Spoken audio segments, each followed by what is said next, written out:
Assalamualaikum warahmatullahi wabarakatuh. Perkenalkan, namaku Mega Silviana Dewi. Kali ini aku akan menjelaskan tentang patofisiologi dari malaria. Seperti yang sudah kita ketahui, malaria merupakan salah satu penyakit infeksi tropis. Nah, penyebabnya itu adalah parasit. Parasit penyebab malaria ini bernama Plasmodium. Sebenarnya ada banyak sekali jenis Plasmodium, tapi hanya ada 4 yang bisa menginfeksi tubuh manusia, yaitu Plasmodium falciparum, Plasmodium vivax, Plasmodium ovale, dan Plasmodium malariae. Keempat Plasmodium ini membutuhkan yang namanya vektor atau pembawa supaya bisa menginfeksi tubuh manusia. Nah, vektor dari Plasmodium ini adalah nyamuk Anopheles. Nyamuk Anopheles yang bisa menginfeksi manusia dengan Plasmodium ini adalah nyamuk Anopheles yang betina. Sehingga malaria ini termasuk adalah penyakit yang disebut mosquito-borne disease atau penyakit akibat gigitan nyamuk. Langsung aja ke siklus hidup dari Plasmodium sampai menyebabkan infeksi dalam tubuh manusia. Jadi ketika nyamuk Anopheles tadi hinggap di kulit manusia, kemudian menggigit, nah mereka menggigit ini melalui alat tubuh yang disebut proboscis. Jadi proboscis ini akan menusuk masuk ke kulit manusia, kemudian menembus hingga pembuluh darah.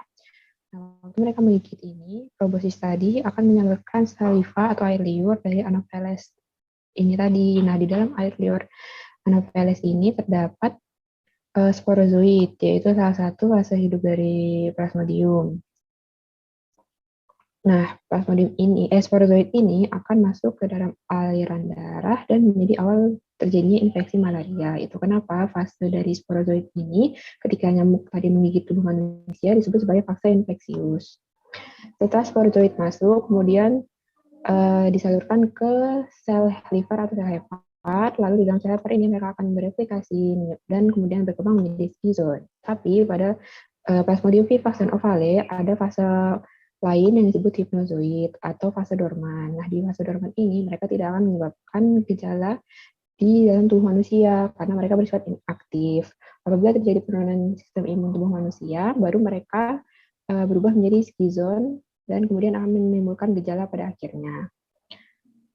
Setelah menjadi skizon, mereka akan menyebabkan sel liver tadi bisa ruptur. Nah, rupturnya sel liver ini akan melepaskan merozoid. Merozoid tadi kemudian masuk ke aliran darah, lalu menginfeksi sel darah merah. Oh iya, di fase hepar ini tadi disebut sebagai liver phase atau fase exoerythrocytic karena terjadinya di luar sel darah merah. Sedangkan setelah merozoidnya tadi keluar dan masuk ke aliran darah, kemudian menginfeksi sel darah merah, maka disebut sebagai red blood cell phase atau fase erythrocytic karena terjadinya di dalam sel darah merah. Nah, setelah mesozoidnya tadi masuk ke dalam sel darah merah, kemudian dia akan berkembang menjadi trofozoid imatur. Trofozoid imatur ini tadi kemudian bisa berkembang menjadi trofozoid matur, lalu menjadi skizon, dan skizonnya tadi bisa ruptur lagi pada akhirnya, kemudian melepaskan merozoid-perozoid yang nanti kembali menginfeksi sel darah merah lainnya. Begitu terus berulang siklusnya. Trofozoid imatur tadi selain menjadi trofozoid matur juga bisa berubah menjadi gametosit. Gametosit ini ada yang jantan, ada yang betina. Gametosit ini yang nantinya akan bisa masuk ke tubuh nyamuk apabila ada nyamuk lain yang menggigit manusia yang sudah terinfeksi oleh Plasmodium. Setelah gametosit tadi masuk, ketika nyamuk Anopheles menggigit tubuh manusia, mereka akan masuk ke usus si nyamuk, kemudian terjadi pembuahan dan menghasilkan ookinet, kemudian oosit, lalu akhirnya oosit tadi bisa ruptur, lalu melepaskan sporozoid kembali. Nah, sporozoidnya tadi akan masuk ke kelenjar air liur dan kemudian akan menginfeksi manusia lain lagi apabila si nyamuk tadi menggigit manusia tersebut. Fase ini disebut fase mosquito atau fase nyamuk atau sporogonic cycle karena terjadinya di dalam tubuh si nyamuk. Nah, fase yang terjadi di dalam tubuh nyamuk tadi disebut fase seksual karena terjadi pembuahan antara gametosit jantan dan betina, sedangkan fase exoerythrocyte dan fase eritrosit tadi disebut fase aseksual karena tidak terjadi pembuahan antara gametosit jantan dan betina. Apabila terjadi ruptur sel darah merah, kemudian dilepaskan merozoit tadi, maka akan memicu respon tubuh berupa dilepaskannya TNF-alfa dan sitokin inflamasi lainnya. Nah, sitokin ini tadi yang menyebabkan gejala demam pada pasien dengan malaria. Selain itu, rupturnya sel darah merah tadi juga bisa menyebabkan anemia hemolitik. Litik itu lisis atau pecah, hem itu darah. Jadi, anemia yang disebabkan oleh pecahnya sel-sel darah merah.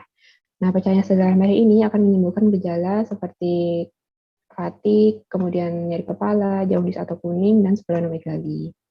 Selain itu, pada kemudian falciparum bisa terjadi malaria berat atau malaria dengan gejala yang lebih berat karena pada sel darah merah yang diinfeksi oleh Plasmodium falciparum terjadi pembentukan protein yang lengket di permukaan sel darah merah tersebut. Akibatnya menyebabkan sel darah merah ini bisa melekat satu sama lain dan menimbulkan sumbatan pada pembuluh darah manusia, bisa di ginjal, kemudian bisa di otak. Nah, apabila di otak, nanti bisa menyebabkan gejala berupa malaria cerebral seperti koma, penurunan kesadaran, maupun kejang.